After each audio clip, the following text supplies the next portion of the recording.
देशमुख आणि त्यांच्या कुटुंबियाला जर धक्का लागला तर धनंजय मुंडेला रस्त्याने सुद्धा फिरून देणार नाही। आमचा एक भाऊ गेला, तो आता आम्ही सहन केला।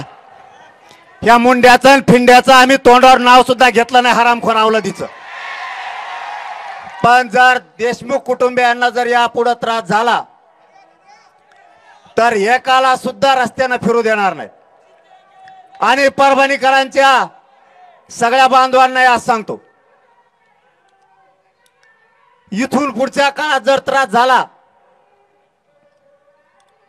परळी असो कोणा बीड जिल्हा असो, इथल्या आपल्या समाजाला जर त्रास झाला तर परभणी आणि पलीकडून धाराशिव यांना घरात घुसघुस आणायचं।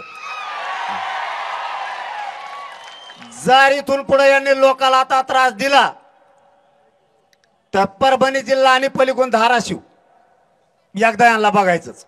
पावशेरे पावशेऱ्या पिल्या की काही ओरडायचं, त्यातले त्यात तो ते काय त्याचं नाव ते काय नाव ते मनोज जरंगे नावाचं ते मनोज जरंग्या, ते त्या मनोज जरंग्याला मला सांगायचं तुझ्या बापाच्या घरचा महाराष्ट्रातला रस्ते नाही आहेत।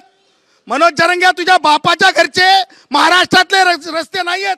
मनोज जरंग्या तुझ्या बापाच्या घरचे महाराष्ट्रातले रस्ते नाही आहेत।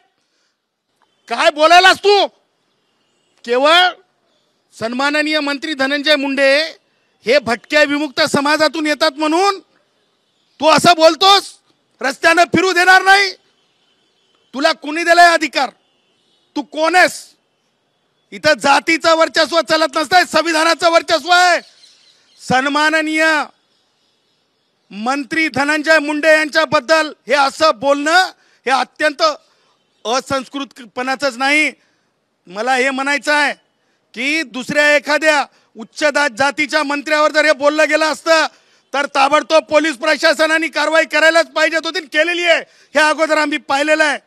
जस्ट बिकॉज मागासवर्गीय समाजातले धनंजय मुंडे आहेत म्हणून कारवाई होत नाही का? हे का तर हे प्रेशर आणलं जाते, मराठा आमदारांचा प्रेशर आहे म्हणून, तो काय तो धस मराठा आमदारांचं नेतृत्व करते म्हणून। त्याही पुढे जाऊन सन्माननीय विभागीय अधिकारी शहाजी उमप साहेब, तुम्ही मराठा समाजाचे अधिकारी आहात। आम्ही जात म्हणून तुम्हाला काही म्हणणार नाही, कारण तुम्ही अत्यंत चांगले अधिकारी आहात, आम्हाला कल्पना आहे।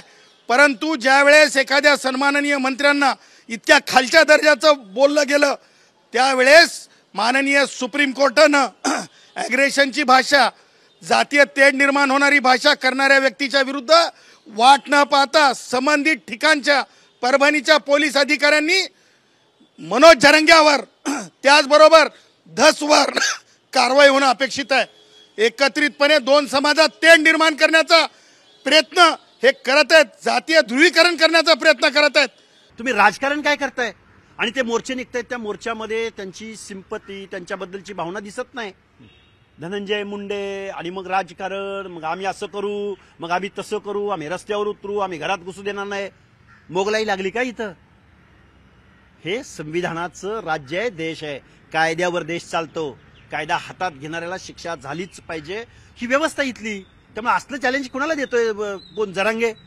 अरे बे, काय झुंडशाहीच्या जोरावर काही उद्या प्रतिमोर्चे सुद्धा आम्हाला काढावे लागतील आणि आम्ही निश्चित काढणार। का नाही काढणार? मग पुन्हा तुमच्यावर तो आरोप होईल, मग त्यांनी काढले म्हणून तुम्ही काढणार? हो, मग आम्ही किती दिवस सहन करायचं? आम्ही सनदशीर मार्गाने मोर्चे काढू। आम्ही कायदा सुव्यवस्था संविधानाला प्रमाण मानून मोर्चे काढू। लोकशाहीमध्ये आम्हाला आमची भावना मांडण्यासाठी जी काही आयुध दिलेली आहेत त्या आयुधाच्या सनदशीर मार्गाने आम्ही आंदोलन करू।